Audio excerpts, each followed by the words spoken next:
Hi, my name is Shalamis Hess, and I'm at the YU Library.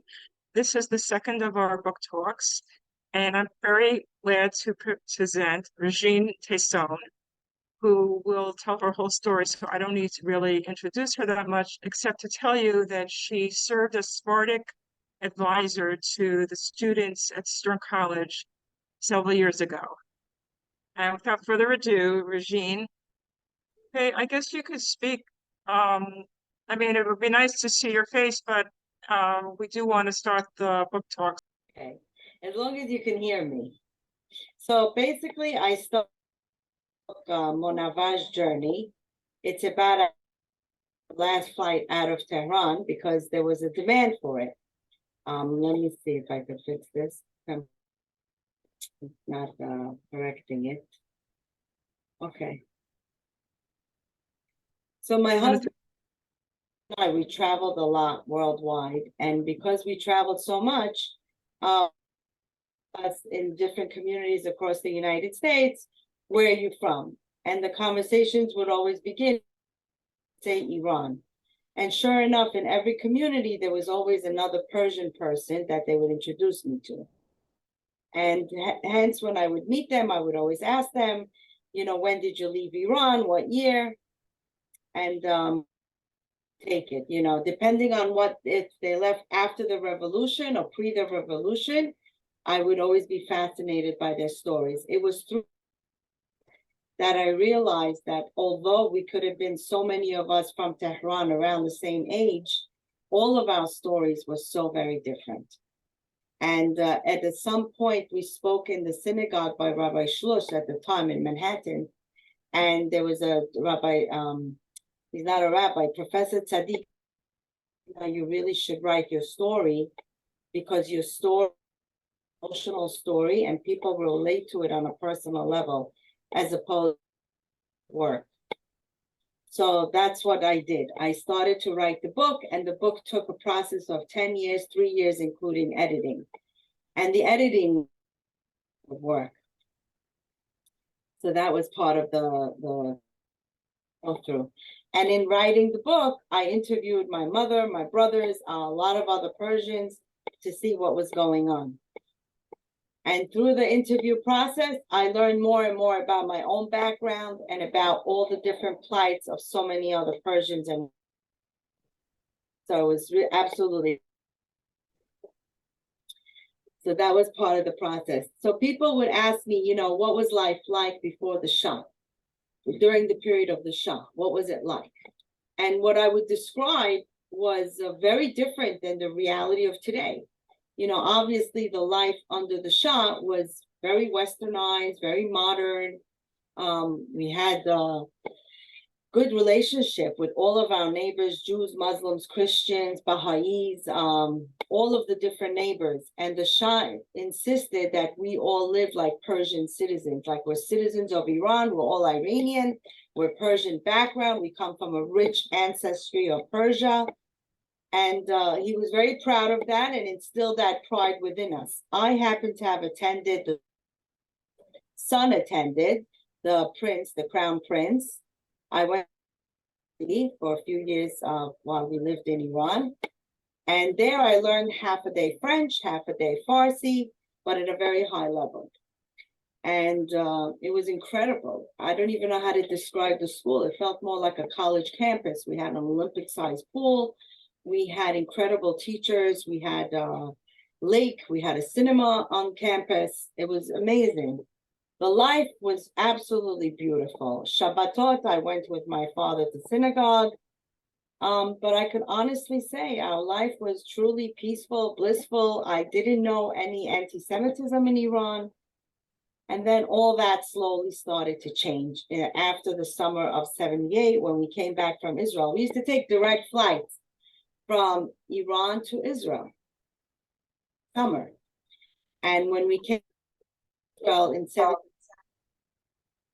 my father asked the cab driver, what's going on? What's the situation on the ground? You always ask the cab driver, what's the situation? Because they know the actual things going on the ground. And he told my father that they burned down the local theater and they burnt down the library. So my father looked at my mother and said, it's time to leave this country. And I thought it was a little bit overreacting. And my father said, you know, when they start with burning books, the next thing you know is they burn the people. It's just a lesson you should know. And so we're going to pack to leave. And I started the new semester back in school as if everything was normal. But every day you would hear another tidbit. Like this one is now on the side of the Khomeini as opposed to the side of the Shah. A lot of the people we knew were, so we couldn't trust our neighbors, our friends, because we didn't know which side they were on. If they're on the side of Khomeini, well, then that would be a serious problem for us, because Khomeini's agenda was to turn it into an Islamic regime, which doesn't really have a place for Jews and Christians and Baha'is and so we had to be very careful what we spoke about on the phone. The phones were tapped, they were constantly listened to. We couldn't go about our normal routine like we used to. Our center where we went swimming, where I was taking swimming lessons, was closing and the hours were being limited. Theater, I told you, were being closed. So our life was changing very rapidly, but it still felt somewhat normal. And then one day, my school received a bomb threat. And from there, my mother said, that's it, you're not going back. That happened. She takes it seriously because she lived the revolution in Lebanon. So that was the beginning. And when I stayed home, teachers would call and say, why aren't you coming? Why you're not coming back to school? And my mother would take the phone from me and say, you don't need to answer them. I will answer them. And she would tell them, I don't need her to go to school. I can educate her myself. I speak fluent French, fluent Farsi. I will educate her.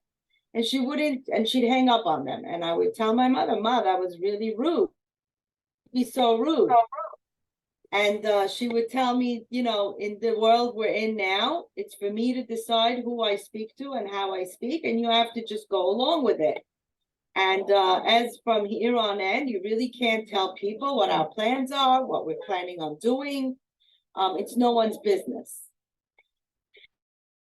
Me, because I didn't come from a world where I had to hide where I'm going, what I'm doing. I remember asking my mother, I really want to have a birthday party. My birthday was in January. And she said, oh, you'll have it in America. And it was like September. And I said, what do you mean we're going to America by January? And she said, never mind. Most likely you'll celebrate it in the US with your grandma. And I just couldn't believe it. So, of course, being I'm a little child, people would ask me, oh, what are you doing? And I would say, well, we're going to probably be in America. And my mother would get really frustrated that I shared that information. So my parents decided they're going to try to not give us any information. And instead, they would tell us, you know, prepare a suitcase, keep it under your bed. When the day arrives, that will. And so I really didn't know the exact date because they kept it from us. At a certain point, like I said, I just stayed home and the media was taken over by the regime. And we started to just have television, all the news reports of Khomeini, his sermons. And it was a horrendous sight to look at his face, his horrible drab face, wearing all gray, and he would spit venom, but with very kind words. And he would talk about what the Islamic regime will look like, not only today or tomorrow or next year, but for years to come. And everything that he had described, we have lived to witness here in the US and worldwide.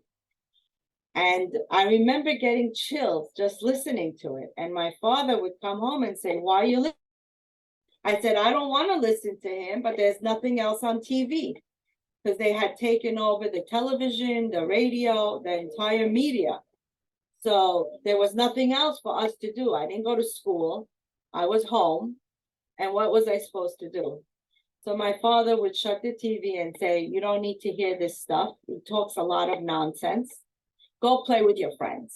from the neighborhood. We had friends in school, friends in our neighborhood, friends in our synagogue. So I went to play with the neighborhood.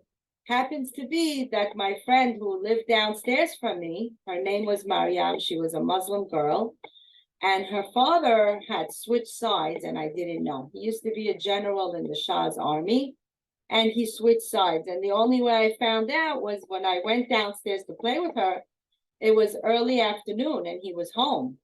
And he was never home. He was of hours. And he sat me down and asked you a couple questions. To me, in all the years I had known her, and I went downstairs, he never spoke to me. And he didn't sound so friendly. And he said to me, I just want to know, when are you all leaving to the United States?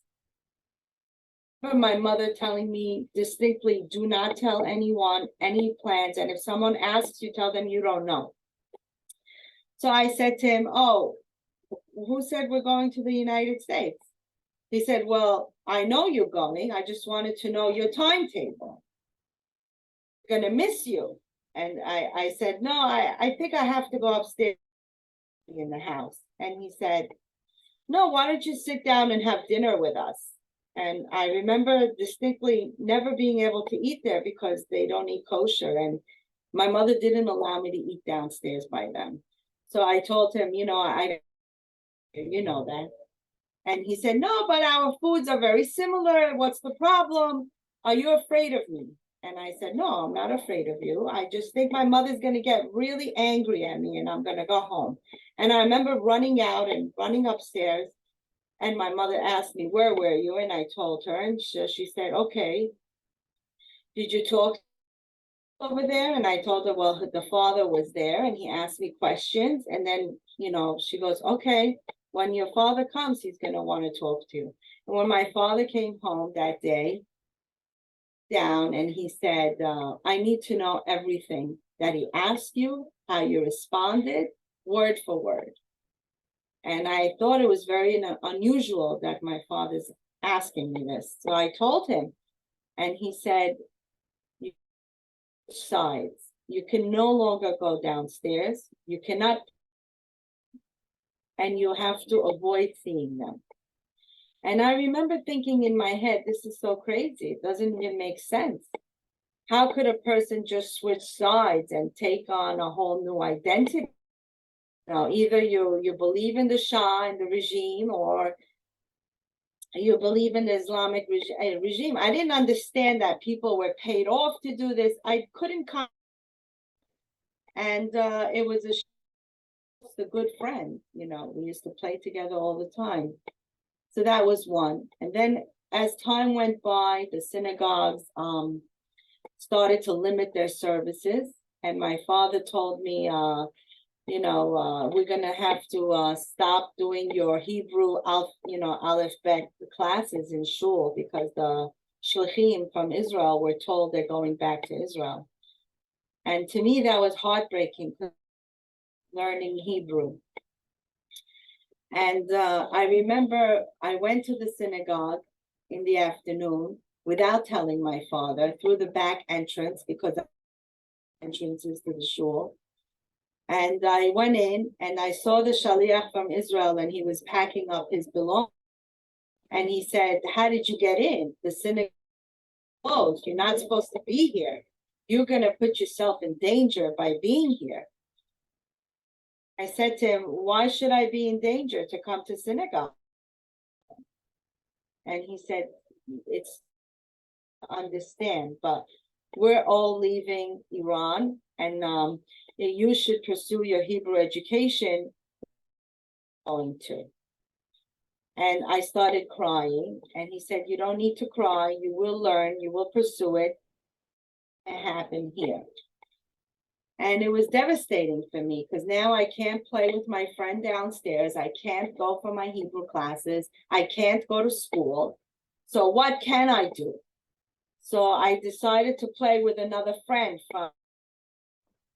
and I went to play with him. It was a young boy, and he was also Muslim, and I played with him. And then when I turned around to go home, I remember I felt something hit my back. And I turned around, saw him, and I said, "Did you just throw something at my back?" And he said, "Yes, this rock." And I said, "Why would you do that? Throwing something at me." So he goes, "Because I could, because you're Jewish." And that really didn't sit with me. And I said, "You know what? Then I'm going to throw a rock at you. And you'll see how it hits me." And he said, "You can't hit me. I could hit you." And I said, "No, you can't." And I hit it back at him and he ran away. And I went upstairs to my mother and I said to my mother, "What's going on?" And she said, "Well, don't play with him either. He's not a nice kid. He's probably switched sides." And then the next day, so I went to play with my tricycle by myself. I remember having a tricycle still. I was supposed to get a bicycle that I could learn how to ride. And my father had bought it, but he didn't have time to teach me how to ride it. And the next day I saw this graffiti on the wall. It said, "Death to the Jews, death to the Shah." And I came home and I said to my mother, "What, the Shah to the Jews? I don't understand." And she said, "Oh, this is an old story. And whenever there's trouble in any country we live in, they blame the Jews." And I was very disturbed by that. And I said, "What do you mean?" And she said, "Never mind. Don't worry about it. Some stupid person wrote it. It's not important." And so I came home and I was crying. And I remember my father came home and I said, "Dad, go to school. There's no Hebrew classes. I have no friends in the neighborhood. I don't go. What am I supposed to do with myself?" So the next day he came back with these beautiful colored pencils and watercolors and all kinds of different kinds of paper, tracing paper, hard paper. And he brought me an art book with natural scenes in it. And he said, "I want you to become an artist, to draw what you see and what you like. Use the tracing paper, sit and color.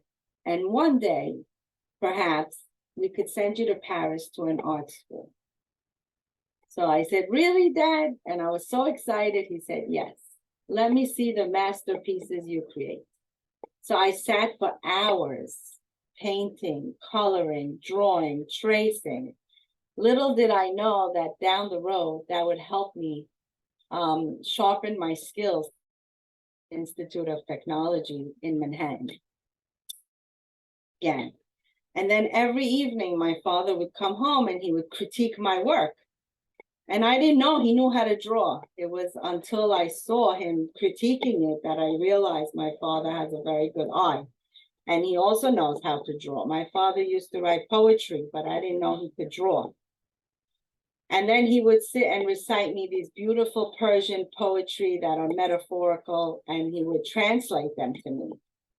And a lot of them were really beautiful, and it took me many, many years to understand the extent of them. Some of them I wrote in the book. I started each chapter with verses of poetry to connect to the chapter that was being written. So these skills I learned in Iran, and I could say I actually learned it during the period that I couldn't go to school. Mother kept up with me with my French lessons. She was a very strict teacher, and she would make me go over it numerous times. Perhaps it was to kill time because I had a lot of time on my hands. And when my grandparents would call from the United States, we'd take the phone and my mother would say, "You can't talk about this and you can't talk about that. You can't talk about when we're coming to America, Jewishness. You have to just talk about how much you love your grandmother." And I would talk to my grandmother in French, but how much could I tell her how much I love you? I wanted to have much deeper conversation. Mother would hang up the phone. So it was like a really challenging period. That was the process we went through. And then, of course, came the morning. I remember before that, actually, there was a couple scenarios where we had blackouts. It was very common to have blackouts when the regime had taken over and the Shah had left. And the blackouts often happened around 6 o'clock, around curfew time. We were all putting curfew in Tehran. No one was allowed to leave the house. So for me, curfew time meant more time with my father and mother, which was great. But it also was very scary because we'd have blackouts at the same time, and there would be the sounds of bullets and Khomeini sermons on cars with loudspeakers going around Tehran. And I would always go on the porch to look, what is that sound? It sounds like something like shots, like firecrackers. I remember firecrackers, but it was much louder. And my father would tell me, get in the house, get in the house. And I would say, why? Because you don't need to be outside right now. And it wasn't until years later when I was telling a friend of mine, remember those firecrackers at curfew time? And she said, what firecrackers? Those were bullet shots. They were not far from your house. They were shooting people. And I was stunned. I couldn't believe it. And so whenever there's a blackout, there's like a part of me that gets into like tremendous fear, remembering the bullet sounds. And I remember one time my kids were in America, they were very scared. We had a blackout on the East Coast, and I said to them, at least it's not with bullets. And they said, Ma, your references are insane. Like, why would it be with bullets? And it was always this reminder of like this darkness. Everything about Khomeini to me was this drab, dark, evil man. And I never forgot that image. And I think till today, I cannot stand the color gray because of that. So that was part of the process. And then finally, the day came where my father woke us up really early in the morning. And he said, that's it. Everybody out of the house, into the car now. And I never saw my father so panicked. And I said, Dad, but we didn't have breakfast. What about our breakfast? Mom always served breakfast. Like it was, we had to have breakfast. And he said, we're not having breakfast here. We're getting in the car and we have to leave right away. There's no discussions, just get in the car. And I remember having to dress really quick. And my mother said, take out the suitcases, and my brothers were helping. And my little brother was sleeping and he started crying. My mother took him into the car and he started crying, I want my pillow, I want my blanket. And my mother ran in and got the pillow and the blanket and whatever it took just to keep him calm. We're afraid. And I remember the sweat coming down my father, just sweating buckets. And he's asked my mother, did you remember to pack the gasoline? Did you pack the extra wheel? Did you pack this? Did you pack? And my mother tried to fit our whole life into 2 suitcases per person. And she kept saying, I think I need to take this. And my father said, no, there's no more time. In the car. And this I'll never forget for as long as I live. We started to head our way to what's called the Azadi Square. And as we headed that way, we started to see a lot of people on the streets. And my father, when he saw Persians on the streets, he would roll down his window and greet them with a smile and always say a nice, courteous thing to them. And they would respond in kind and they would laugh and joke. And somehow today nobody was laughing, no one was joking. And my father said to me, when the time comes, all of you roll down your windows. I will tell you when to roll down your windows. And you'll do exactly what I tell you to do. And I said, Papa, but why? No talking. Just do as I say. And that was not my father, because when we traveled, he always said, ask me questions. I'm more than happy to answers. So at that moment, he said, roll down your windows immediately. Everybody, all windows down now. And why, Papa, why? And all of a sudden, there was gushes of stuff coming into the car. I thought they were rocks, but they were candy. And then people jumped on the hood of our car, on the top of the car, on the back of the car. And at this point, we couldn't go fast. We would run them over. And my father said to us, whatever they tell you, agree with them. Whatever they say it. Just small, whatever they want you to say. So I remember this random guy with these big eyes, these like really cruel eyes. He jumped into our face through the car window and he said, say death to Khomeini. No, sorry, death to the Shah, long live Khomeini. You see, that's a Freudian slip. I still want death to Khomeini. And I couldn't say it. I just froze. I couldn't say it. I couldn't say this great man that we adored. He was the reason so modern and so updated and so westernized. I couldn't say it. And he was on the cover of all our textbooks. We adored him. We adored him and his family, and I couldn't say it. And this man was screaming at us, say it now. And my father turned around and he looked at us, and my brothers all said it, death to the Shah, long live Khomeini. And I couldn't talk. And I didn't want to say it. And my father gave me this look like, please just say it. And then he looked at the man and he said, you know, she's stupid. She doesn't know how to speak. And the man said, I don't think she's stupid. I think she doesn't want to say it. So you're not going anywhere till she says it. And then I just like, I remember whispering it, like, long live Khomeini. I couldn't say it. I couldn't say it. And then the man goes, good. And he gave us this candy. Until today, I despise candy because it has the notion of this evil attached to it. It was for all the wrong reasons, the candy. And then my father slowly made the way through the crowd. And then he told us, close your windows. Everyone roll up your windows. Now we're going to speed. Make sure you belt in. And he sped. And we were among the few cars leaving Tehran, and the majority were coming into Tehran. And I said, Papa, is it Khomeini's birthday or something? Why is there so much traffic in Iran, in Tehran? And he said, yeah, it's like his birthday. And then we continued to go, and then we started to hear the sounds of a flat tire. We had 4 flat tires. My parents were not prepared for 4 flat tires. We had extra tire, we had extra gasoline, we had everything except for 4 flat tires.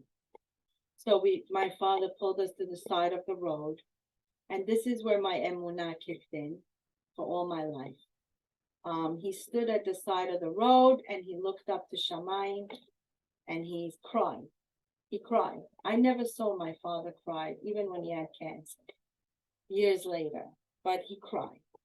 And he said, God, I'm with you. Help me. Please help me. Just like that. And I think that moment instilled incredible faith in me that when all is lost or seems lost, there's no one who's going to look out for you but God. And it stayed with me.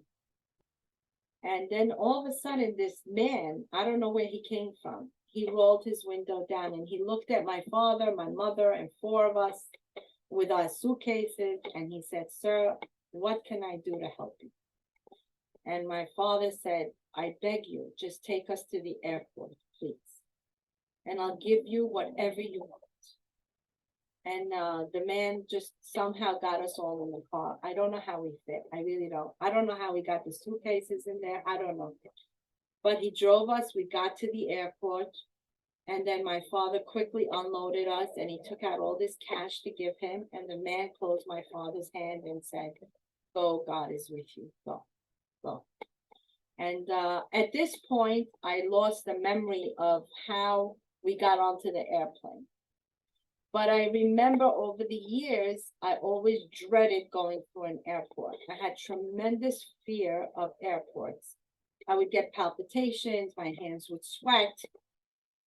Years. And even when I got married, I would tell my husband, we have to go the minute the flight is like, one be there 12:55. And he said, no, that's never going to happen. And I said, I cannot be in an airport. I can't. I get nauseous. I get dizzy. I get nervous all my life. And he said, that's ridiculous. Why? And I said, I don't know why. And it wasn't until I was writing the book that I asked my siblings, what was your recollection of Iran, of when we left? And so my second brother, I have the 3 brothers, my second one said, you writing a book about Iran and you forgot what happened at the airport? And I said, I guess I'm, but we just kind of walked onto the airplane. He said, we did. but the process of the airport is the whole story. And I said, oh my God, I felt really stupid. And I told him how I sweat and I get nervous and my stomach hurts at airports. And he said, Regine, you just blanked it out. You blanked out this incredible traumatic memory. And I said to him, well, what happened at the airport? He said, yes, that man let us go into the airport. We got into the airport and it was total havoc at the airport. Total havoc at the airport. There was the Revolutionary Guards with machine guns. They were separating families, men from women and children. They were taking, they had a list called the blacklist, and they would look at the passengers that are going to fly. And if anyone was on that list, they took them aside and imprisoned them, or who knows what they did to them. And people were screaming. The wives were screaming. The husbands were screaming. The kids were screaming. He goes, and they didn't care if you're a child. If you're on a blacklist, you're 10 years old, you're on a blacklist. You're not going anywhere. And so there was a lot of havoc. People were screaming. And he said, all of a sudden, our mom, she saw our father's name on the passenger manifesto on the blacklist of the Revolutionary Guard. And she was very smart, my mother, God bless her. She's still very smart. She should live a long, healthy life. He said he remembers our mother just looking around the airport for anyone she could recognize who could come to our aid. And she recognized a French ambassador, because my father used to do business with the French companies that sold barbed wire between Iran and Iraq. He had contract to the army under the Shah, and he would sell barbed wire and machinery to the government. So of course he's going to be blacklisted, because anyone with any type, form, or manner would be blacklisted. Even if you're a child who wrote poetry about the Shah, and popular and people knew about it, you'd be arrested. So my father happened to have genuine business connections, and it was very serious. And my mother right away saw the French ambassador to Iran. They used to know a lot of the French ambassadors, and she screamed out his name in French. And he looked at her and he understood the situation. And he said, vite, vite, vous êtes avec nous. And he started to look, he looked at the Revolutionary Guard who wanted to get the names, and he said to him, leave them alone. What do you want from them? They're my people. They're with me. And the man said, well, I need the names. He goes, you don't need the names. They work for the French government. You want to have a problem with the French government? And he yelled at him. And I think by yelling at him, he confused him. And luckily, he got us with them as part of the entourage leaving. And then we walked up the flight of the airplane.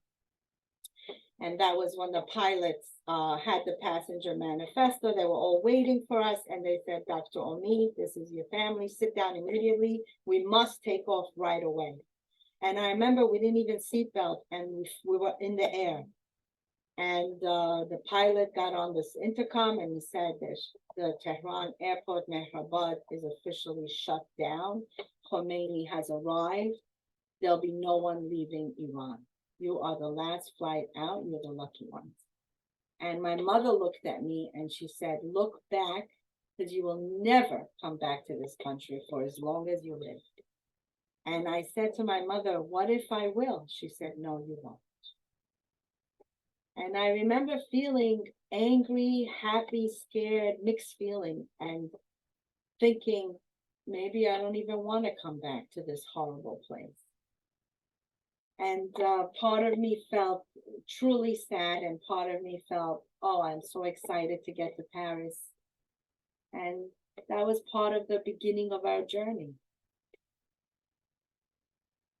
Yeah. So if you guys have any questions thus far, I'll be more than happy to take some questions.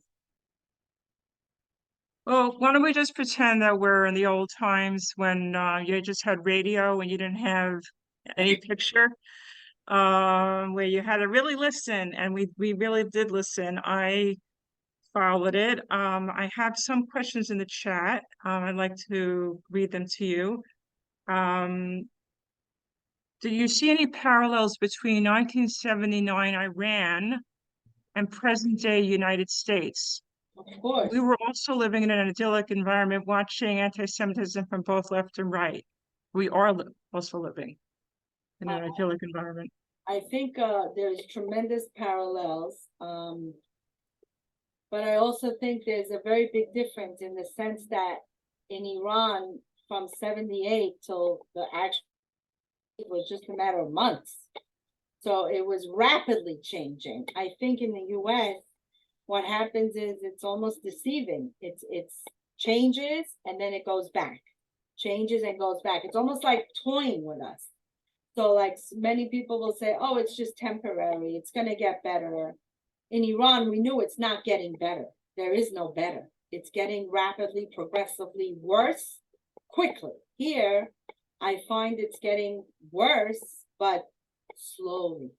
And because I came from Iran and I heard, unfortunately, a lot of the sermons of Khomeini, it's really whatever he did speak of is what's happening. I'm never surprised. 9/11 didn't surprise me. What's happened, that there's proxies all over the Middle East, Iranian proxies against Israel, doesn't surprise me.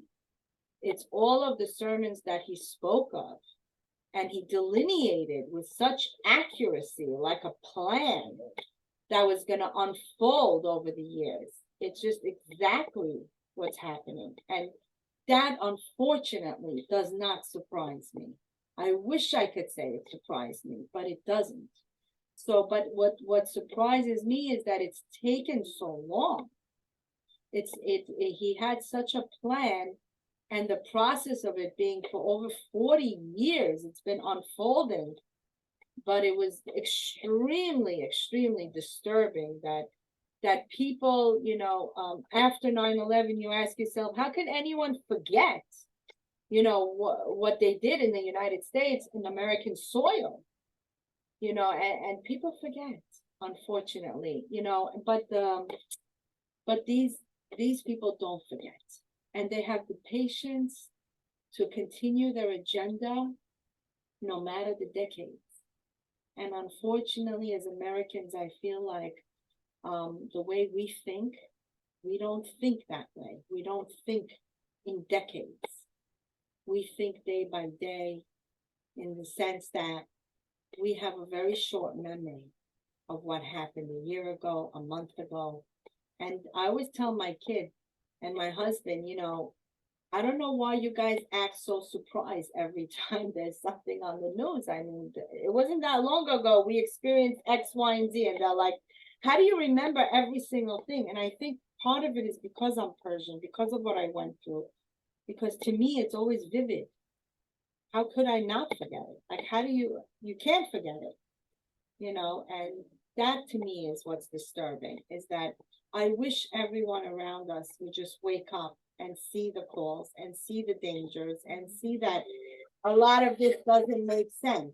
We're seeing the situation get rapidly worse, and we need to wake up and see our democracy is being taken from us. When I came to the United States, one of the things I valued so much here is the freedom to speak your mind. Oh God, did I love that, because I felt in Iran, everything became no, no, no. Under the Shah, you could speak your mind as long as you didn't speak against the Shah. But when Khomeini's regime took over, you just can't speak your mind at all.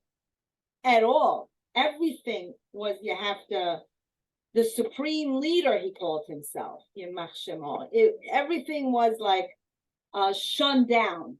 You can't have a genuine opinion. And what I found very, very similar and parallel was, when people would tell you, oh, you can't say this in America, or that's called Islamophobia, or you can't say. And I said, when did America become a place where we can't speak our minds? When did it become that political correctness is actually another way of shutting us down? And that to me is way too parallel. And that's the most beautiful thing about America, And that really gets me every time. And when my daughter went to Barnard, and over there was like the epitome of political correctness. And I would tell her, you don't even see your freedoms are being stripped right under your nose by not letting you speak your mind, by speaking up for Israel or speaking up for Jews, speaking up for pride. Be proud of who you are. I mean, when did that become a negative rather than a positive? When she would tell me her professors apologized for being white, I thought it was the most ridiculous thing I ever heard. And I said, when did we lose that part of America? And that breaks my heart, because that is the beauty of America, the freedom aspect. You know, you have, I'm not sure if this is a friend of yours or, but her Tarana, I hope I'm not mispronouncing the name. Tarana, saying that she is from Iran and she just arrived to the US 2 weeks ago from Iran. Wow.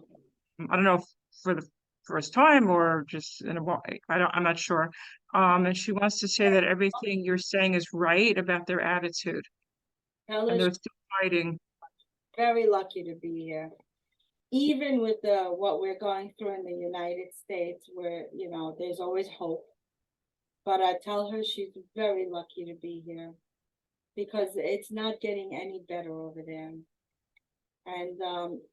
And what's disturbing is, like I said earlier, if you are in a situation of outright danger, it's almost better or easier than this kind of intimidation that you don't know what's going to be. So Iran today, it's very obvious what's going to be. It's on a trajectory of a downward spiral. It's been on the downward spiral. And only a miracle, God's mercy could change that around, or political will of the masses to change that around. But she's very lucky to be here, as am I. I'm very lucky to be here. But we do have to pay attention to the times we're living in. And I don't like to speak negative. I mean, it is a new year coming upon us, and we are going to have to pray a whole lot. If anything, the message of my book is that there's always hope, never to lose the Omid. Omid is my maiden name, hope. I think you can never lose the hope, even my father standing there on the side of the highway, 4 wheels, where is it going to come from? You know what? Prayers do help. God was there. God is there. God will always be there. And we have to pray. But we have to also be wise. I had a great Torah teacher, Mrs. Beck, who used to also work at Stern. And she used to say, it's not a mitzvah to be stupid. So yes, you do have to pay attention to the times you're living in and do whatever necessary preparations. Many of us want to maybe buy a home in Israel, to start heading our way there. Perhaps we should be going home. But at the same time, you don't need to panic. You need to be wise. And like I said, you need to pray and be hopeful. But yes, there is a lot of similarities. What about the protests in Iran in 2022? Do you think they made a difference? I think they difference if they had the backing of our government behind it, because as many people already know, the United States government and the English government was very much responsible for the upheaval in Iran, for the original revolution. That couldn't have happened without funds coming into Iran and bringing in the necessary people to create the revolution. So same way that was done to create the revolution, they could undo. It's just a lot harder and more complicated, but if the nations of the world really want to make a change in Iran, then they would make a change. But as of now, for whatever reason, it serves their purpose, be it a financial agenda or otherwise. But I think when the time is right, then it will make a difference. And I think if the masses of people protest in a country where we're still allowed to protest, as of now, we're allowed. If we protest that it's not okay, and the masses protest, then perhaps it will make a big difference.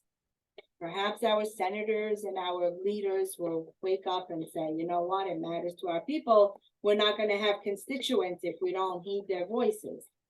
So we can try to do that as well.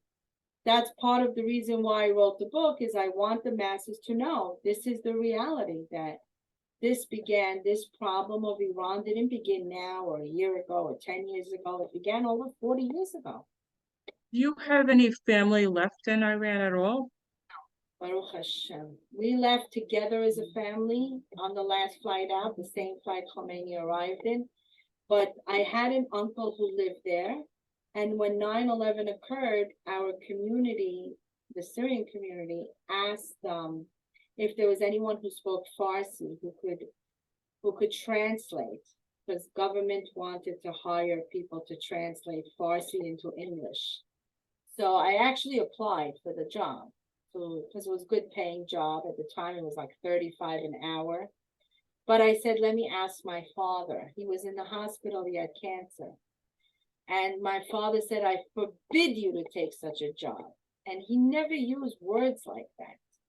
So I said, what do you mean you forbid me? I'm a grown woman with children. How could you forbid me?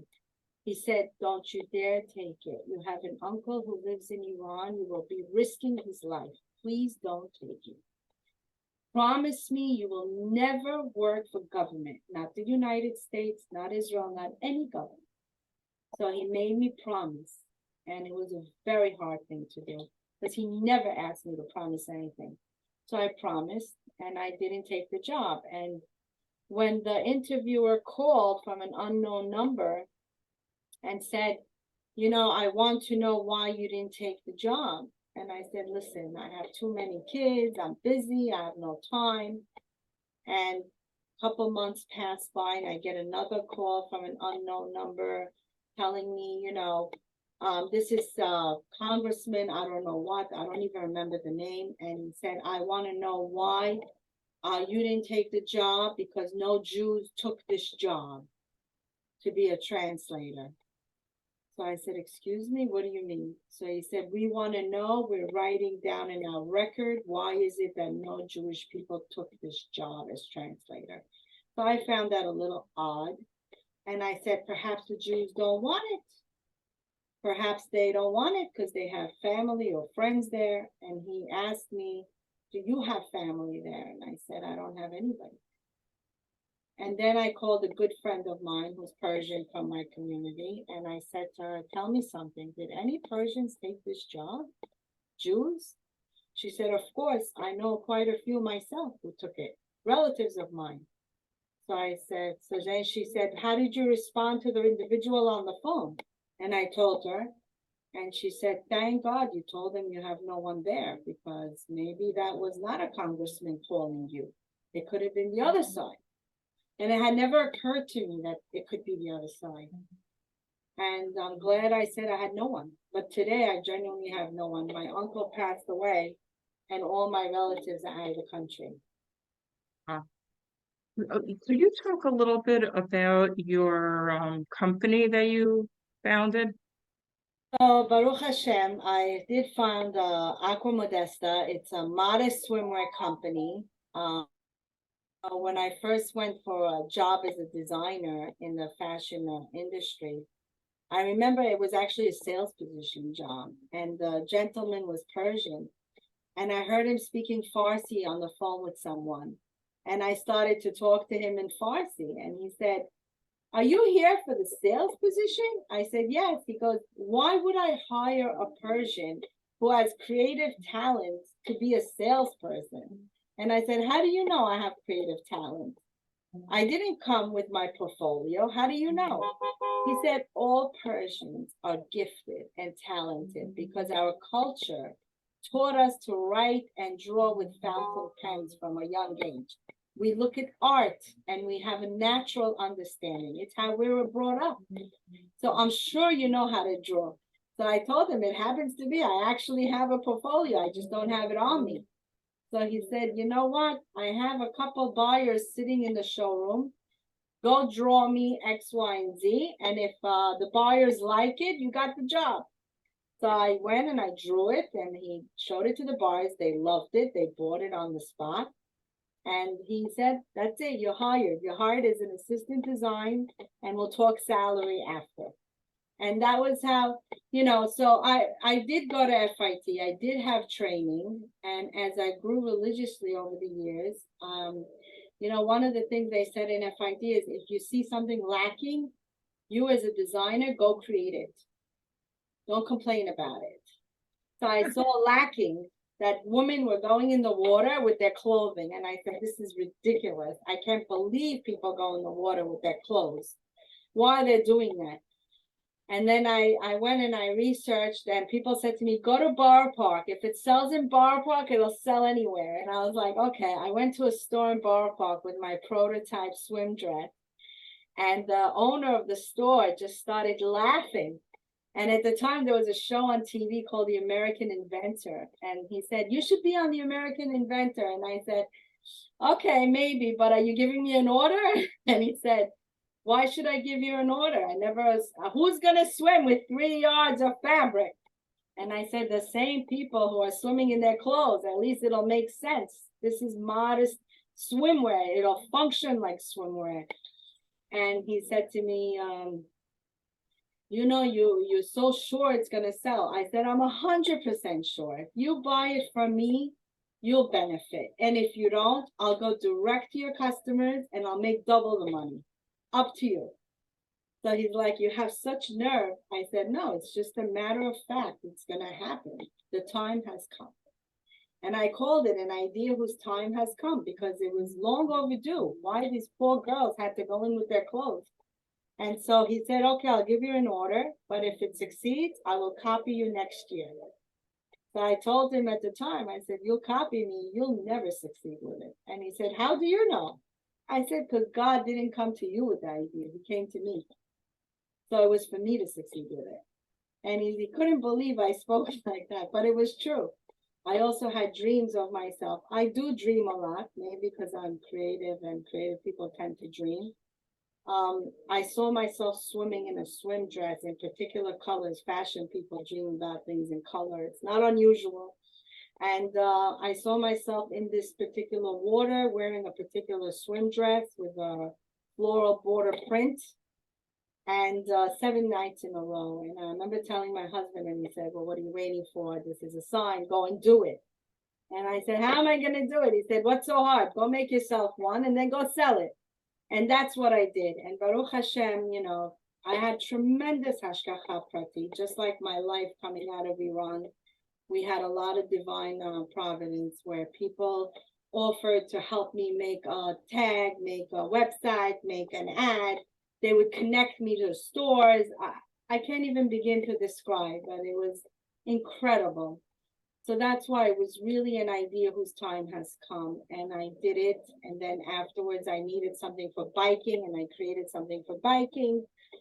I listened to what my teachers always said. If it's lacking in the market, go create it. And thank God, that's what I did.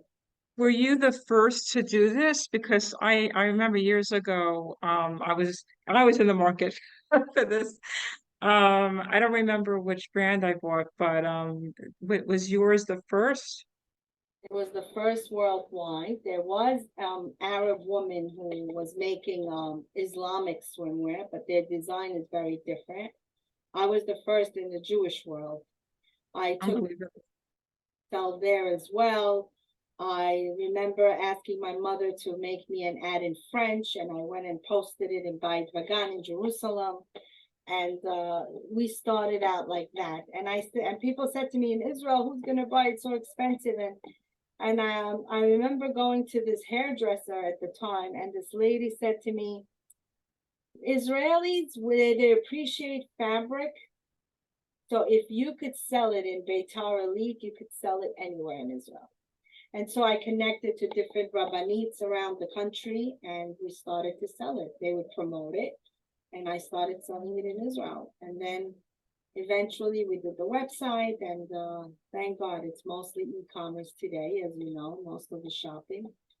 And thank God it grew since then. And today our market has expanded. I sell to evangelicals, I sell to Amish, I sell to, believe it or not, this was the most interesting. I had a call from a pastor in Germany. And he said, is your swimwear good for baptism? And I said, what's baptism? I didn't know what it was. And he said, they dip in the water in the Galilee, in waters of Israel. And I said, oh, okay. So it's basically going into the Kinneret. So he said, yes. And I said, of course. So he ordered a bunch. And then I had a call from Hollywood, which I didn't believe was a real call. I thought it was a fake call. And it was from Edith B. Head Studios in Hollywood. And the lady said to me, we want to order it. We're making a prime movie of these religious Jewish girls, and we want to have them wearing this, but nothing with blue. And I said, what do you mean? So she goes, because the screen we use, we cannot have blue. So I said, it happened to be most of my things were blue. So I had to scrounge up the other colors I had. And she said, I don't care what the cost is, overnight it. And I sent it to Hollywood. And I thought the whole thing was fake. I still didn't believe it. And she said to me, you went to FIT and you don't know who is Edith B. Head? And I said, no, I'm sorry. She goes, it's the most famous costume designer. So I researched it and she was right. And that was my thing with Hollywood. But I've had such interesting calls over the years. You know, I really feel like I had merited to do this. It was a good calling. Yeah. This was so exciting. It was very scary at some points, and but very uplifting. You know, your belief in God is really unshakable, and you really are very motivating in terms of the way you started. You just kept going. You know, you didn't let things stop you. So hopefully one day we will meet in Israel, all of us. And I wish everybody a good year, good new year. And a recording is being made of this, and we will send it to all the people who register. And it will be available on the YU YouTube site. Thank you. Thank you. You're welcome. Happy, safe New Year for everyone. And may all our prayers be heard ASAP, and we should go to Jerusalem and see our complete redemption. Amen. Thank you. Thank you, Shalom. Thank you all for coming.